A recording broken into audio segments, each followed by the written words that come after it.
माझं असं म्हणणं असतं की प्रत्येक उद्योजकांनी सोशल पण राहणं गरजेचं असतं.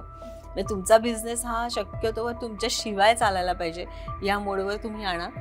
म्हणजे तुम्ही नाही आहात 2 दिवस ऑफिसमध्ये तरी काहीही अडलं नाही पाहिजे. म्हणजे मग तुम्ही नेटवर्किंगला वेळ देऊ शकता. तुमच्या ओळखी वाढतात आणि ते सोशलायझेशन हे तुमच्या बिझनेसमध्ये कधी कन्व्हर्ट होईल सांगता येत नाही. पुण्यामधल्या 2 अंधशाळांमध्ये एकाकी लर्निंग लॅब बसवली आणि त्या शाळेत मुली आहेत. मुलींचे मार्क वाढलेत आणि त्या म्हणतात आम्हाला ऐकायला खूप आवडतं. त्या मुली इतक्या आनंदित झाल्या आहेत, आमच्याकडे व्हिडिओज आहेत. त्यामुळे एकाकी हे नुसतं ॲप आता राहिलेलं नाही आहे, जे इंडिव्हिज्युअल वापरावरती राहील. तर ह्याच्या ऑडिओ लॅब्स पण तयार झाल्या. नोकरी करताना तुम्हाला खरा अनुभव मिळतो, जे पुस्तकाच्या बाहेरचं ज्ञान तुमच्याकडे येतं. त्यामुळे त्यातनं तो जो अनुभव येतो तो पुरेपूर घ्या. तिथे फक्त मला चांगला पगार मिळाला पाहिजे असं नका ठरवू. तिथे जेवढं हावरडासारखं जेवढं शिकता येईल, सुलभ होता येईल तेवढं व्हा, की ज्याच्यातनं तुमचं पूर्ण भिनेल आतमध्ये काम. त्याचा उपयोग तुम्हाला खरा व्यवसायाला होतो. युवा उद्योजकता त्याच्यामध्ये पण तुम्ही काही केलं होतं, ते काय केलं होतं सांगा? याज्ञवल्क्य उद्योजकता विकास अभियान हे एक पुण्यामध्ये खूप फेमस असा प्लॅटफॉर्म आहे. आम्ही उद्योजक सगळे एकत्र येतो. याच्या भारतामध्ये 47 शाखा आहेत आणि आम्ही काय करतो की आजकाल कसं झालंय, व्यावसायिक म्हणून काम करत असताना काम करताना तुमचा उद्योग वाढवण्याच्या दृष्टिकोनातनं खूप वेगवेगळ्या गोष्टींचा वापर करायला लागतो. त्याच्यातलं एक खूप महत्त्वाचं टूल आहे ते म्हणजे नेटवर्किंग. नेटवर्किंग म्हणजे आज मी तुमच्याशी तुमची ओळख झाली, माझी अजून कोणाशी ओळख झाली, तर ती व्यक्ती तुम्हाला कुठे ना कुठेतरी उपयोगी पडणार असते, तुमचा व्यवसाय पुढे नेण्यासाठी असते. मग प्रत्यक्ष तुम्हाला नवीन व्यवसाय मिळवून देण्यासाठी असते किंवा अजून कुठे. यामध्ये आम्ही मग हे नेटवर्किंग करतो. हे करत असताना फायदा कसा होतो की तुम्हाला कुठला तरी एक स्पेसिफिक रेफरन्स हवा आहे. तर ज्याला एक मॅजिक स्टिक नावाची कन्सेप्ट आहे की की तुम्हाला फक्त 3 स्टेपमध्ये त्या माणसापर्यंत पोहोचतात. उदाहरणार्थ मी म्हटलं की मला नरेंद्र मोदींपर्यंत पोहोचायचं, तर मला फक्त 3 रेफरन्सेस लागतात. त्या 3 रेफरन्सेसपासून मी तिथपर्यंत पोहोचू शकते. आता इथे मी व्यावसायिक आहे, त्यामुळे मी कोणीतरी व्यावसायिक शोधीन कदाचित. मे बी मी अंबानींपर्यंत पोहोचायचंय किंवा एलन मस्कपर्यंत पोहोचायचंय. अशासारख्या जर का मी कल्पना रंगवल्या तर मी पोहोचू शकते. अदरवाईज मी असं नाही, कसं का नाही आपल्या ह्याच्यात नाहीये असं म्हणून हातावर हात नाही धरू शकत. कारण हे तुम्हाला त्या संघटित ग्रुपमध्ये गेल्यानंतर हे उद्योजक अशा टिप्स देतात किंवा कोणाचं तरी कनेक्शन्स असतात, हे सगळं घडतं. आणि मग युवाच्या माध्यमातून हे मी करते. मी आता त्याच्या कार्यकारिणीवर पण गेली अनेक वर्ष काम करतेय. हे करत असताना एक माझ्या लक्षात आलं की आपण पुण्यातल्या पुण्यात किती काम करतोय आणि आता तर इंटरनेट आहे, तेव्हा म्हणजे आता तर खूपच पुढे गेलंय, पण तेव्हा इंटरनेट वगैरे होतं. म्हणलं आपण भारताच्या बाहेर का नाही जात. मग मी आणि माझे अजून 2-3 मैत्रिणी आणि मित्र असं आम्ही एकत्रित बसून युवाच्याच मधले, तर मग आम्ही असं ठरवलं की बिझनेस बियॉन्ड द बाउंड्रीज अशी संकल्पना आम्ही फॉर्म केली. आणि मग ही कल्पना माझ्याच डोक्यात आली की आपण बाहेरच्या देशामध्ये एक कॉन्फरन्स घेऊयात बिझनेसची, जिथून इंडियातून बिझनेसमनला घेऊन जाऊ आणि तिकडच्या बिझनेसमनला बोलू, आपलं नेटवर्किंग करू, म्हणजे त्यांना काहीतरी बिझनेस मिळेल. मग आम्ही दुबई ठरवलं. आणि मग दुबईमध्ये म्हणजे आम्ही 4 जणांची आमची कोर टीम, आम्ही खूप कष्ट घेतले. त्या दरम्यान बिझनेसकडे जरा दुर्लक्ष पण झालं, पण तो अनुभव खूप काही देणारा होता. मग आम्ही दुबईमध्ये 2015 साली युवाकॉन नावाचं एक एक्झिबिशन घेतलं. त्याच्यात डॉक्टर उदय निरगुडकर आले होते, महेश कोठारे आले होते, तिथले दुबई गव्हर्नमेंटचे काही लोक आली होती, कॉन्स्युलेटची लोक आली होती आणि प्लस बिझनेसमन्स आलेले होते, मराठी तिथले आणि नॉन मराठी पण, म्हणजे गल्फ बिझनेसमन्स पण आले होते. असं जवळपास आम्ही 250 लोकांची कॉन्फरन्स केली आणि त्याच्यातून जवळपास एका दिवसात 47 कोटींचा टर्नओव्हर झाला. अरे बापरे. मग हे सक्सेसफुल झाल्यानंतर मग आम्ही दुसरी मॉरिशसला केली. मॉरिशसला सुद्धा डायरेक्ट तेव्हा, आता त्या राष्ट्रपती आहेत, त्या स्वतः तिथे तेव्हा नव्हत्या, तर त्याही तिथे आल्या होत्या. पुण्याच्या ज्या खासदार आहेत डॉक्टर मेधाताई कुलकर्णी, त्या पण आल्या होत्या. सुभाष देसाई आले होते. हे सगळे पण त्या कॉन्फरन्सला आपल्या आलेले होते. आणि मग नंतर आम्ही करणार होतो, पण नंतर लॉकडाऊन झाल्यामुळे आम्हाला त्याला नाही करता आलं, आम्हाला पुढे जाता नाही आलं. त्यामुळे युवाकॉन हा आमचा नेटवर्किंगचा हे आहे. अजून एक होतं की माझं असं म्हणणं असतं की प्रत्येक उद्योजकांनी सोशल पण राहणं गरजेचं असतं. म्हणजे तुमचा बिझनेस हा शक्यतोवर तुमच्या शिवाय चालायला पाहिजे या मोडवर तुम्ही आणा. म्हणजे तुम्ही नाही आहात 2 दिवस ऑफिसमध्ये तरी काहीही अडलं नाही पाहिजे. म्हणजे मग तुम्ही नेटवर्किंगला वेळ देऊ शकता. तुमच्या ओळखी वाढतात आणि ते सोशलायझेशन हे तुमच्या बिझनेसमध्ये कधी कन्वर्ट होईल सांगता येत नाही. कारण तुम्ही काय करताय हे समोरच्याला माहीत होणं हे खूप गरजेचं आहे. जसं आता मी ज्या फील्डमध्ये काम करते याची जाहिरात नसते. कुठेही असं काही टीव्हीवर नाही, फ्लेक्स नाही, होर्डिंग्स नाही, काही नसतं. पण मग हे या माध्यमातून अच्छा ओके मंजुषा तू हे करतेस. मग कोणीतरी सांगतं अरे हिच्याकडे जा, ही काहीतरी यामध्ये करते. सो अशासारख्या गोष्टी याच्यामध्ये होतात. बरोबर आहे. म्हणजे तुम्ही एक महत्वाचा मंत्र सगळ्या प्रेक्षकांना देता आहात, हो. की मगाशी तुम्ही म्हणालात तसं, की जर मनात विचार आला तर तो करून रिकामा व्हा.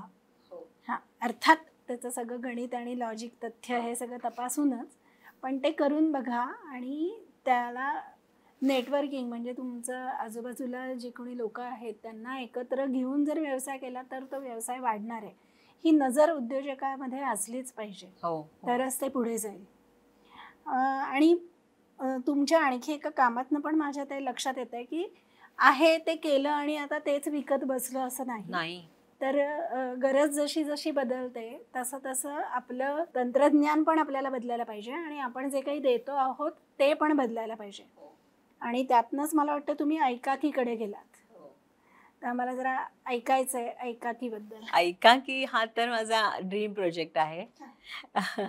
तुम्ही जे आता सांगितलं तोही मुद्दा आधी पहिल्यांदा सांगते. हा खूप महत्त्वाचा मुद्दा बोललात, की उद्योजकांनी सारखं अपग्रेड होणं गरजेचं आहे आणि टेक्नॉलॉजी शिवाय तर आपण राहू शकत नाही. म्हणजे बिझनेस असो वा नसो टेक्नॉलॉजी पाहिजेच तुमच्या आयुष्यामध्ये, तर तुम्ही पुढे जाल. तर यातूनच असं कसं झालं सांगते. म्हणजे टेक्नॉलॉजीचा कदाचित खूप अतिरेक झाला. म्हणजे ई लर्निंग करत असताना मी ई लर्निंग या अर्थाने टेक्नॉलॉजी म्हणते, की इतका अतिरेक मुलांवरती झालाय आता, की मुलं सारखी स्क्रीनवरती असतात. तर जेव्हा मी बालभारतीचं काम करत असताना, इतरही काही संस्थांची कामं करत असताना असं झालं, की फार मुलांना स्क्रीन देतोय आपण लोटतोय त्याच्यात. नाही लर्निंग करा, लर्निंगमधनं अभ्यास करा. हे करत असताना माझा एक मित्र सचिन पंडित, तो म्हणला, "अगं हे काय चाललंय?" म्हणे, "तुम्ही असं नका करू. तुम्ही ऑडिओ लर्निंग का नाही देत?" ऑडिओ लर्निंग हे ऐकल्यानंतर माझेच कान असे टवकारले, की म्हणजे काय म्हणतोस तू? मग त्याने सांगितलं, "काही नाही, तुम्ही मुलांना ऐकायला द्या ना, मुलं ऐकतील."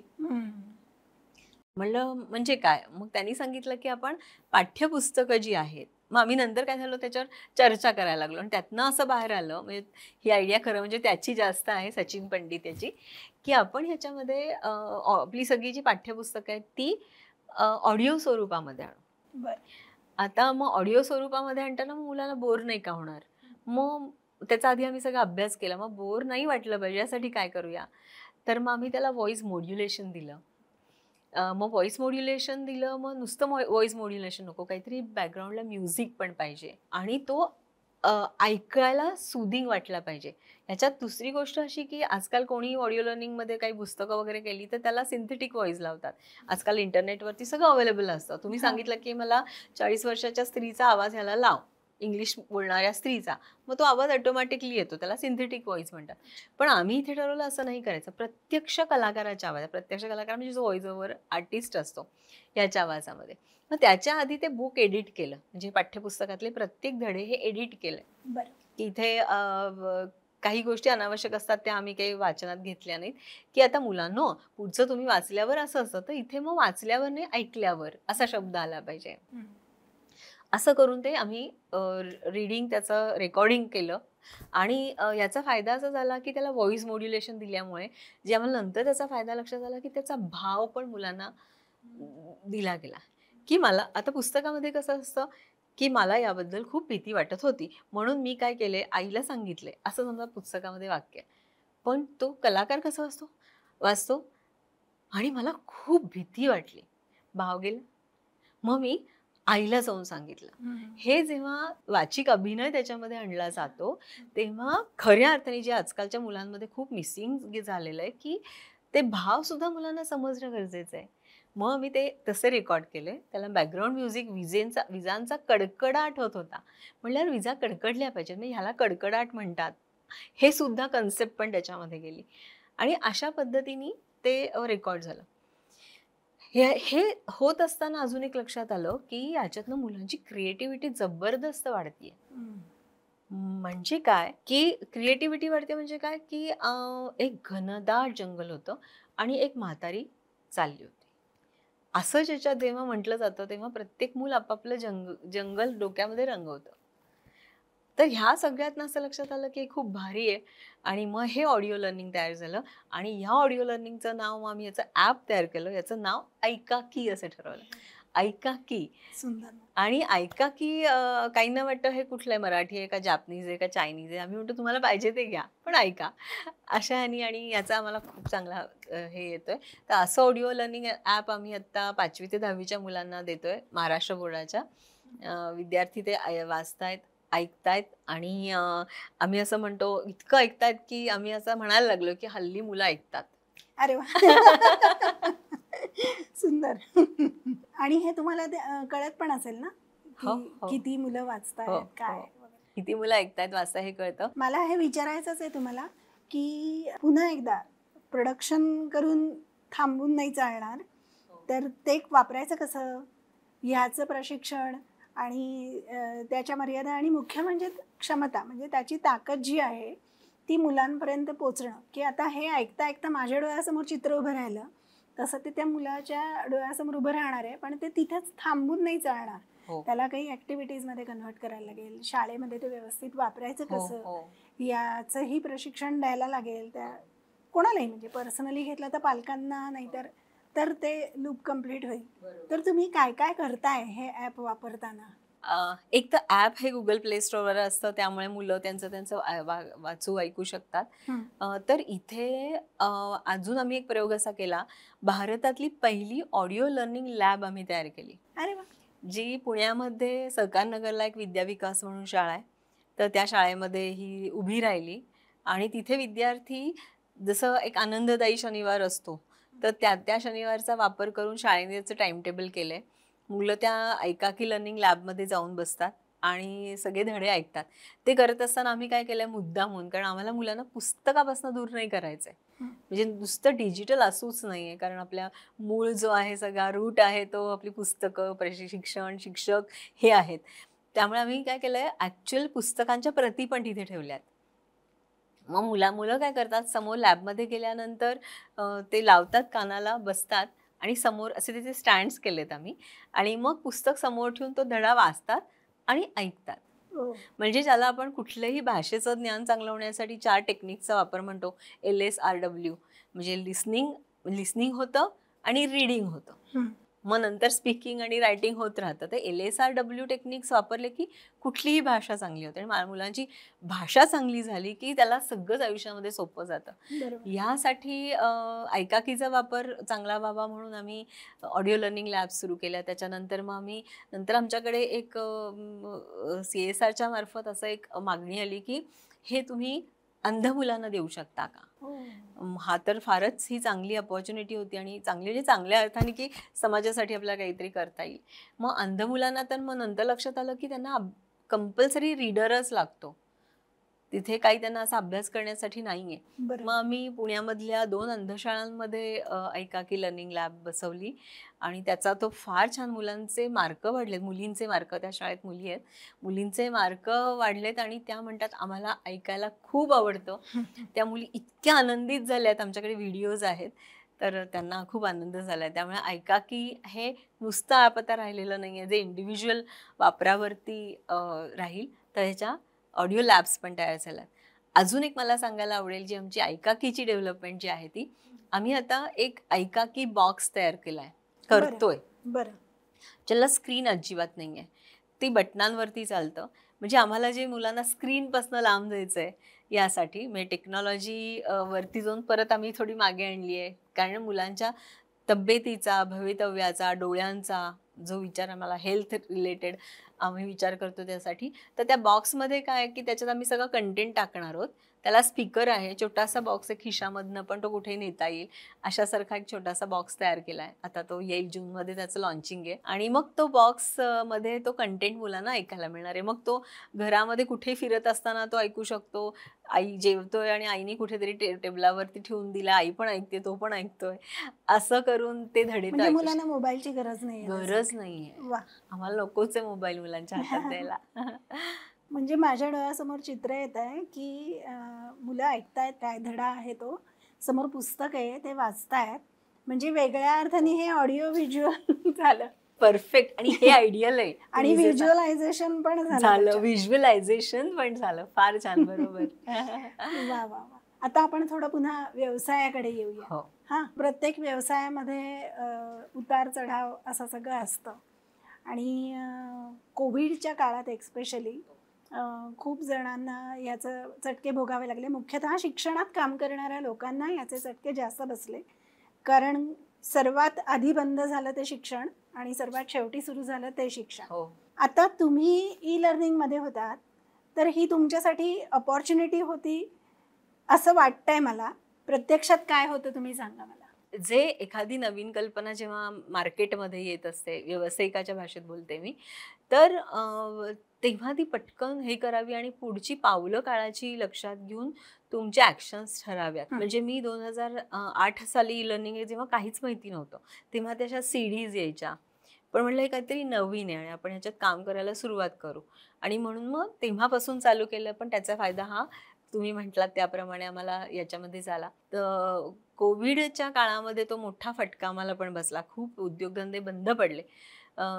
लकीली आमचा बंद नाही पडला. याचं कारण हेच होतं की आम्ही काळाबरोबर चाललो किंवा काळाच्या थोडंसं पुढे होतं, थोडंसंच. मग तिथे ई लर्निंग आमच्या हातामध्ये होतं. लकीली त्या दरम्यान आमचं बालभारतीचं ई लर्निंगचं काम चालू होतं. म्हणजे बालभारतीचा जो डेटा आमचा, लकीली सगळेजण घरी बसूनच काम करत होते आणि ई लर्निंगचं काम हे घरी बसून करताच येण्यासारखं होतं आणि ऑनलाईन मीटिंग्स वगैरे चालू होत्या. आम्हाला व्यवसायाच्या अर्थाने खूप मोठा असा लॉस झाला नाही. एक मोठा लॉस झाला तो म्हणजे आमचा प्रत्यक्ष काउन्सिलिंग जे व्हायचं, जे मुलांना भेटण्याचं काम होतं, प्रत्यक्ष पेपर्स लिखाणाचं काम जे मुलांचं, आम्ही जो अध्ययन प्रोग्राम आमचा चालू होता, त्याला आम्हाला खूप मोठी म्हणजे काय म्हणेन की मोठं नुकसान आमचं त्याच्यामध्ये झालं. पण ई लर्निंगमुळे म्हणूनच आम्ही तरलो, म्हणून अजून सुपरमाइंड आहे. जे फक्त एकाच याच्यावरती राहिले त्यांना ते संपले. उद्योगधंदे सगळे गाशा गुंडाळे आणि मग पुन्हा जेव्हा शिक्षण चालू झालं तेव्हा सगळ्या गोष्टी बदलल्या होत्या. बरोबर. मग त्या बदललेल्या ते बघून मग आता कुठली दिशा निवडावी हे ठरलं गेलं. आणि मग त्याच्यात मी म्हणेन की एकाकीचा जन्म अजून तो हे झाला की नाही, आता आपण एकाकीकडे वळूयात. केव्हाही कुठेही कधीही मुलांना ते ऐकता आलं पाहिजे. शिक्षणामध्ये खूप बदल आता आहेत आणि ते आपण केले पाहिजेत. त्यामुळे आम्हाला ह्याच्यामध्ये सेटबॅक जो झाला त्यातनं हे एकाकी आणि इतर गोष्टींचा फायदा. म्हणजे कुठलेही दारं बंद होत नसतात, नाही, तिथे नवीन दारं उघडत असतात. फक्त आपल्याला ते बघता आलं पाहिजे, शोधता आलं. आणि आपलं कौशल्य हे अमर आहे. हो, ते आपल्याला कुठेही कधीही कसंही तारून नेणार आहे याच्यावरचा विश्वास पाहिजे. त्यामुळे ते टिकलं. हे व्यावसायिकाला मग तो शिक्षणातला असू दे तर कुठलाही असू दे, आव्हानं असतातच ना. मग कोविड हे पण एक वन ऑफ द आव्हान होतं, जे सगळ्या जगाला फेस करायला लागलं. पण छोटी मोठी आव्हानं असतातच आणि जेवढी आपण आव्हानं येतात अंगावर, तर ती जेवढी होतं तेवढी आपण सक्षम होतो आणि अजून आपण स्ट्रॉंग होतो पुढच्या गोष्टी करायला. त्यामुळे ही उलट लढायचं मजा येते आणि उद्योजक असाच पाहिजे, एन्जॉय करणारा, लढणारा. आता सध्या आपल्या ह्या उद्योगाचा पसारा किती आहे ते सांगा. म्हणजे आम्ही संस्थांची नावं घेतली, पण आम्हाला थोडंसं संख्येमध्ये, अर्थकारणामध्ये ते समजून घ्यायला आवडेल. अच्छा, बरं. आता सुपरमाइंड काही वर्षांपासून चालू आहे. मी मगाशी म्हटलं तसं आमचे त्याच्यामध्ये जवळपास 1 लाखाहून अधिक विद्यार्थी आमचे कस्टमर आहेत. हे सांगेन मी, आणि अख्ख्या महाराष्ट्रामधले आहेत. महाराष्ट्रामधल्या जवळपास 3-1 हजार शाळांमध्ये आम्ही ई लर्निंग दिलेलं आहे. हे करत असताना काय झालं की आम्हाला शाळांमध्ये गेल्यानंतर तिथे ई लर्निंग कशावर टाकायचं, काही शाळांमध्ये ते TV किंवा काही असं नसायचं. म्हणून आम्ही अजून एक संस्था चालू केली, सिद्धत्व प्रायव्हेट लिमिटेड म्हणून, सिद्धत्व टेक्नॉलॉजीज प्रायव्हेट लिमिटेड.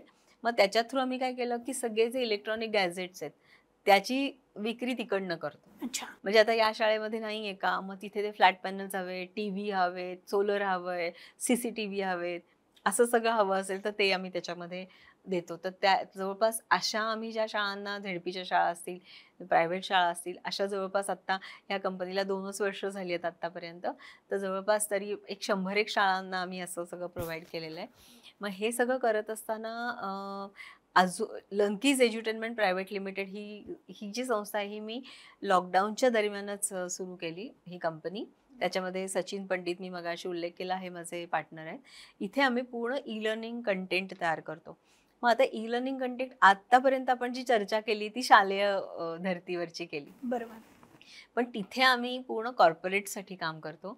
मग पर्सिस्टंट आहे, बिर्ला सॉफ्ट आहे, इन्फोसिस आहे, किंवा अशा सगळ्या KPIT आहे, अशा सगळ्या NTPC आहे, या म्हणजे नॅशनल थर्मल पॉवर कॉर्पोरेशन, ह्या कंपन्यांचं ई लर्निंग आम्ही तयार करतो. म्हणजे ई लर्निंग हे क्षेत्र व्यवसायासाठी इतकं मोठं आहे. या निमित्ताने मला नवीन उद्योजकांनाही सांगायला आवडेल, ज्यांना उद्योगामध्ये यायचं आहे त्यांनाही सांगायला आवडेल, की आता कुठल्याही प्रकारचं ट्रेनिंग हे मोठ्या मोठ्या कंपन्या असतील, कॉर्पोरेशन म्हणजे PSUs कंपनी असतील, गव्हर्नमेंट असेल, त्यांच्या सगळ्या स्टाफला असेल, कर्मचाऱ्यांना असेल, हे ट्रेनिंग हे ई लर्निंगमधनंच दिलं जातं. ते प्रत्यक्ष हॉलमध्ये बसून पूर्वी कसं शिकवायचे, आता असं प्रशिक्षण राहिलेलंच नाहीये. मग यासाठी हे ई लर्निंग कंटेंट तयार करून घेणं, यासाठी हे आउटसोर्स केलं जातं. मग मी ते कामं घेते बाहेरची, आणि मग त्यांचा कुठला विषय असेल त्या विषयांवरती ते तयार करून देते. मग हे कॉर्पोरेटचे ऑब्व्हियसली विषय टोटली वेगळे असतात, भाषा वेगळ्या असतात. आता आम्ही एका कंपनीसाठी केलं, कॉर्पोरेट कंपनीसाठी त्यांना इंग्लिशमध्ये, जर्मनमध्ये, पोर्तुगीजमध्ये आणि स्पॅनिशमध्ये हवं होतं. मग ते दिलं. कुठल्याही भाषेचं मी करून देते, म्हणजे जगामध्ये ज्या काही भाषा आहेत तर त्या भाषांमधलं ई लर्निंगचं ट्रेनिंग म्हणजे कंटेंट ते मी तयार करते. मग याच्यात त्यांचे अप्रोचेस वेगळे असतात. त्यासाठी माझं जवळपास 12 लोकांचा स्टाफ आहे. पुण्यात काही लोक काम करतात, बेंगलोर, अहमदाबाद, मुंबई अशी पण लोक काम करतात.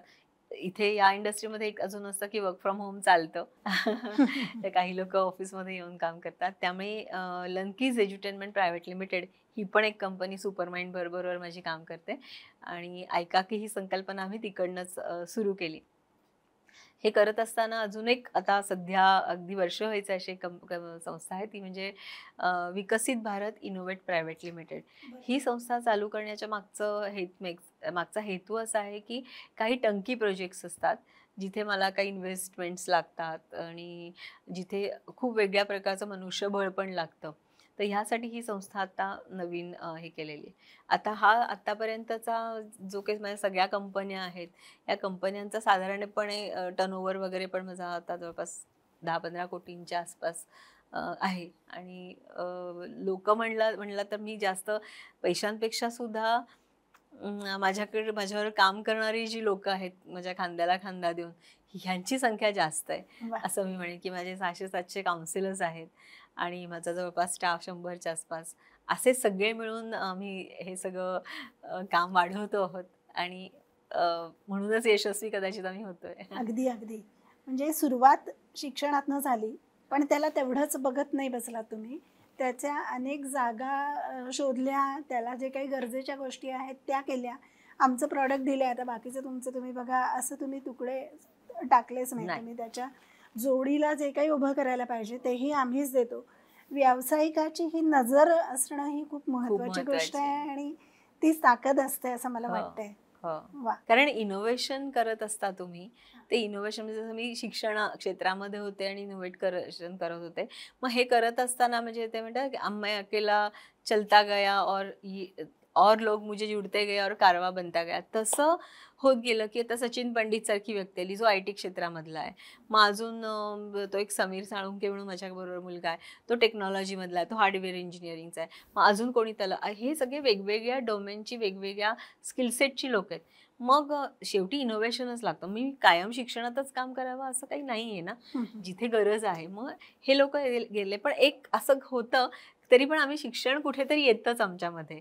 आणि मग हे करत असताना असं वाटलं की नाही, आता आपण कुठलंही क्षेत्र असेल, मूळ तुमचं इनोव्हेशन हा पिंड असेल तर मग तुम्ही कुठल्याही क्षेत्रात काम करू शकता आणि करायला पाहिजे. आता मला वेगळा प्रश्न विचारायचा पुन्हा, की महिला उद्योजक याची काहीतरी एक ताकद असते, हो, आणि काही लिमिटेशन्स पण असतात. खूप म्हणजे तुलना केली तर असा सीसॉ होईल, तो कधी हे जास्त कधी ते जास्त. तुमचा काय अनुभव?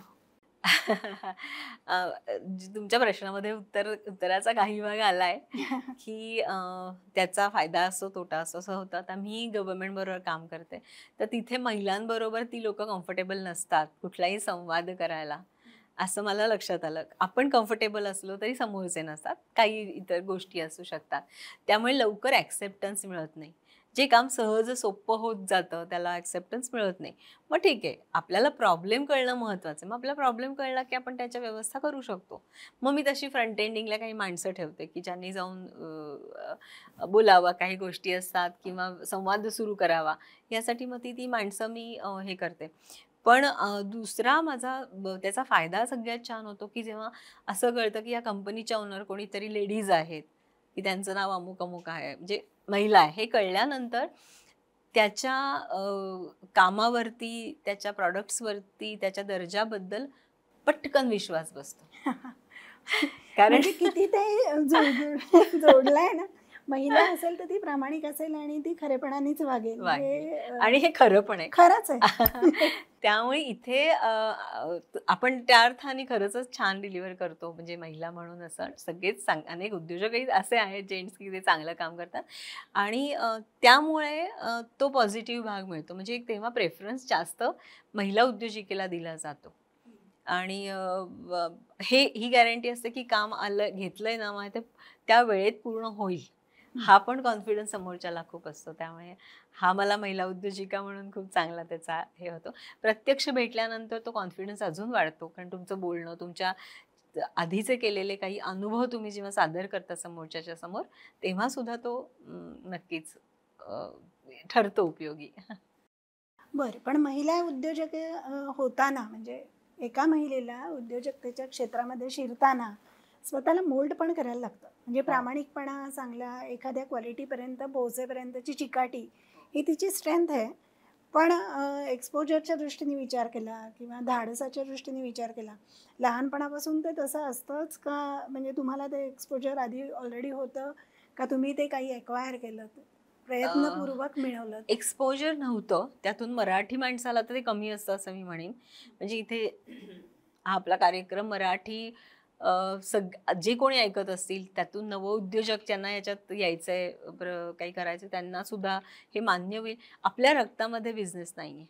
म्हणजे म्हणून तर युवाच्या मार्फत आम्ही रादर हे काम सामाजिक पण त्या अर्थाने करतोय की तुमच्या रक्तात आलं पाहिजे. जे काही कम्युनिटीजमध्ये आहे हो आहे. की त्यांच्या ब्लडमध्येच आहे बिझनेस, तसं आपल्यामध्ये नाहीये. म्हणजे माझे वडील तर शिक्षक आहेत, म्हणजे आता रिटायर्ड आहेत, आज शिक्षक आहेत. त्यांना पण हे झेपतच नव्हतं की मी व्यवसाय करावा. म्हणजे आपल्याला लहानपणापासून हे शिकवलं जातं, चांगलं शिका म्हणजे चांगली नोकरी मिळेल. अगदी अगदी. तर असं नसतं. त्यामुळे आपल्याला मोल्डच व्हायला लागतं, ते मोल्ड करायला लागतं. कारण इथे सगळ्यात महत्त्वाचं ठरतं डिसिजन मेकिंग.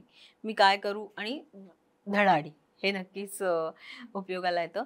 हे सगळं करत असताना तुम्ही नोकरी जी काही करता, पहिली काही वर्ष सगळेच करता आणि करावी पण. म्हणजे नोकरी करताना तुम्हाला खरा अनुभव मिळतो, जे पुस्तकाच्या बाहेरचं ज्ञान तुमच्याकडे येतं. त्यामुळे त्यातनं तो जो अनुभव येतो तो पुरेपूर घ्या. तिथे फक्त मला चांगला पगार मिळाला पाहिजे असं नका ठरवू. तिथे जेवढं हावरडासारखं जेवढं शिकता येईल, स्लॉग होता येईल. एक तर तुम्ही 25शी-30शी मध्ये जेव्हा असं 25शी पर्यंत असं धरू आपण, तोपर्यंत जेवढं स्लॉग होता होईल तेवढं व्हा, की ज्याच्यातनं तुमचं पूर्ण भिनेल आतमध्ये काम. त्याचा उपयोग तुम्हाला खरा व्यवसायाला होतो. ते करताना मग तो मोल्ड आपला अर्धा तयार होत आलेला असतो. मग प्रत्यक्ष पडल्यानंतर मग तुम्हाला स्वतःला ठोके मारून स्वतःला करायला लागतं. तसं माझ्या बाबतीतही झालं की नोकरी करत असताना कंपल्सरी करायला लागायच्यात काही गोष्टी आणि तेव्हा आपण घडत होते मी, असं मला जाणवलं. म्हणजे ते सोडल्यानंतर लक्षात आलं आपण खूप घडलोय त्याच्यामुळे. भिनत होतं तुम्ही? भिनत होतं, हो. कारण मी नोकरी सोडल्यानंतर स्वतःला आजमवण्यासाठी खोटे खोटे इंटरव्ह्यू दिले की खरंच त्या ठिकाणी आपण चांगलं काम केलं म्हणून आपल्याला बढती मिळाली, पण आपण खरंच आहोत का तेवढे लायक? तेव्हा पण मला खूप उत्तम पगार होता, सगळं चांगलं होतं. मग मी काही ठिकाणी मुद्दामून इंटरव्ह्यूजना गेले. मी इथे तर त्यांनी मला इतक्या छान छान ऑफर्स दिल्या लोकांनी, म्हणजे माझ्या त्या आधीचं जिथे मी नोकरी करत होते त्याच्यापेक्षा चांगले पगार, त्याच्यापेक्षा जास्त फॅसिलिटीज. मग लक्षात आलं, हां, आता मी तयार झालेली आहे, त्यामुळे आता मग मी व्यवसाय करायला हरकत नाही. त्यामुळे अनुभव पाठीशी होता.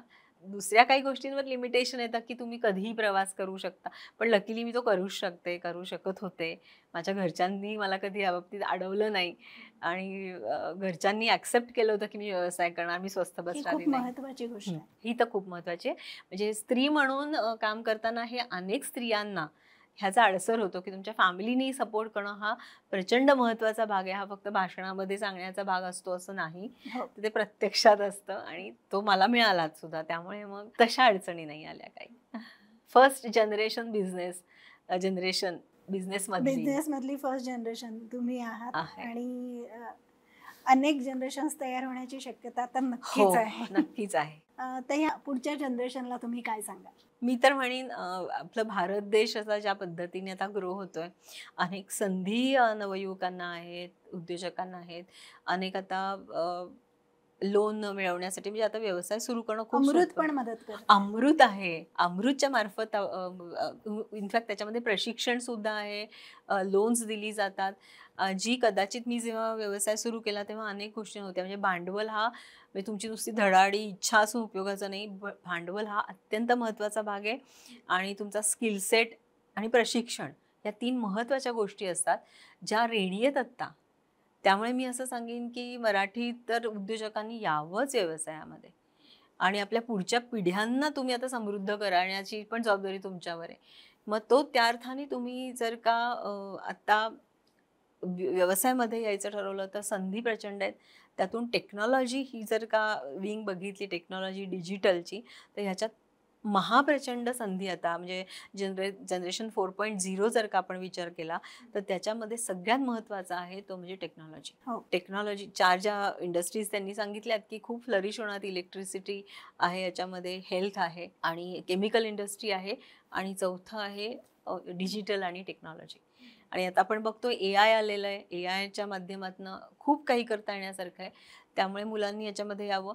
हे करत असताना तुम्ही मराठी आहात हा कुठेही न्यूनगंड बाळगू नका. रादर मी असं म्हणेन की तुम्ही मराठी आहात, येस व्हेरी गुड. कारण तुम्ही मराठीमधनं जर का शिकला असाल, मराठी माध्यमातून शिकला असाल, तुम्ही ग्रामीण भागातनं आला असाल तर मी म्हणते अजून व्हेरी गुड. कारण तुमच्या खूप कन्सेप्ट्स क्लिअर असतात. तुम्ही जर का 60% असाल तुम्ही 100% 60% आहात. ते खोटे नाही आहेत, ते खरे 60% आहेत. सो त्यामुळे इथे असा जनरली व्यवसाय करताना बाहेर जाताना असं वाटतं अरे आपल्याला इंग्लिश येत नाही. आता तर काहीच अडत नाही. तुम्हाला मेल लिहायचे का? तुम्ही सांगा. तुम्हाला 5 सेकंदामध्ये मेलचा मॅटर येतो. तुम्हाला कुठेतरी इंटरव्ह्यूला जायचं आहे, तुम्ही तयारी करण्यासाठी कुठे इंटरव्ह्यूला जायचं आहे ते टाका, 4 प्रश्न टाका, तुम्हाला रेडीमेड आन्सर्स मिळतील. म्हणजे स्मार्ट वर्किंग महत्त्वाचं आहे. तुमचं स्वतःचं डोकं तर चांगलं चाललंच पाहिजे. पण हे सगळे आता टूल्स तुमच्या बरोबर आहेत. त्यामुळे तुमचं कुठेही अडणार नाही. नॉर्मली अडण्याचं कारण असतं की मला इंग्लिश येत नाही. तेही इथे नाही आहे. त्यामुळे टेक्नॉलॉजीचा अभ्यास करून आपण हे करू शकतो. जसं मी मगाशी सांगितलं की मला पोर्तुगीजमध्ये पण ई-लर्निंग मी तयार करते. मला येत नाही पोर्तुगीज, तरी पण मी करते ना. सो हे जग या अर्थाने इतकं विस्तारलेलं आहे.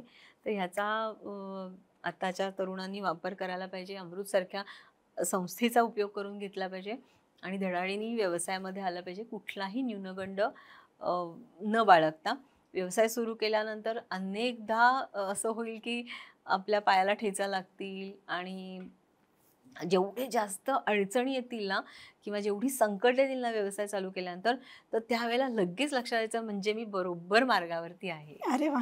हा खूप महत्त्वाचा भाग आहे. म्हणजे अनेक लोक गिव्हअप त्याच क्षणी करतात. म्हणजे जेव्हा सरळ रस्ता असतो म्हणजे मग आपला रस्ता चुकलाय. सगळं छान आपोआप घडतंय, फुलं पडतात, नाही काहीतरी चुकतंय. अडचण येतात that means you are on the right. वा. त्यामुळे तसं आपण हे करायचं की माझा असा मार्ग तयार केला की आपोआप फुलं उगवतील तिथे. असा मार्ग आपण आपला तयार करावा असं मी उद्योजकांना आताच्या पिढीला नक्की सांगेन. वा वा वा. ही मुलाखत करण्यापूर्वी म्हणजे आपलं बोलणं सुरू होण्यापूर्वी एक प्रश्न सतत समोर येत होता वेगवेगळ्या लोकांकडनं की मंजुषाताईंनी ऑलरेडी काम करून ठेवलंय, आता नवीन उद्योजकांना काय स्कोप आहे मग?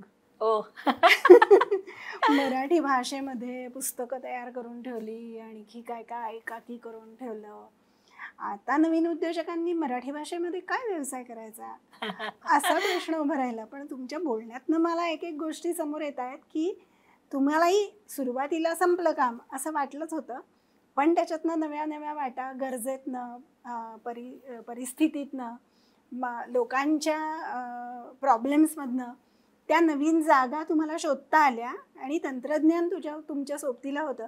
ते तंत्रज्ञान तुमचं असलेलं ज्ञान आणि तुमची धडाडी आणि गरज याची सांगड घालत गेलात आणि तुमची व्यावसायिकता हे जास्त बहरत गेली. हो. अगदी. त्यामुळे आपल्या नव्या उद्योजकांनी असा विचार न करता असा विचार करावा की त्यांच्याकडून आपण मंजुषाताईंकडनं खूप साऱ्या गोष्टी शिकूयात, त्या कौशल्याच्या लेवलवरती शिकूयात आणि यातमध्ये नवीन व्यवसाय सुरू कसा करायचा हे त्यांनीही सांगितलेलं आहे. पुढे जाऊन आपल्याला प्रशिक्षण हवं असेल तर ते सुद्धा द्यायला त्या तयार आहेत. अगदी. त्यांची मदत आपण नक्कीच घेऊ शकतो. पण ह्याच्यामध्ये आपण व्यवसायात पुढे यावं. भरपूर स्कोप आहे आणि धडाडी आहे. सुरू करूया. येस, तुम्हाला खूप खूप खूप धन्यवाद आणि खूप छान वाटलं तुमच्याशी गप्पा मारून. Thank you so much.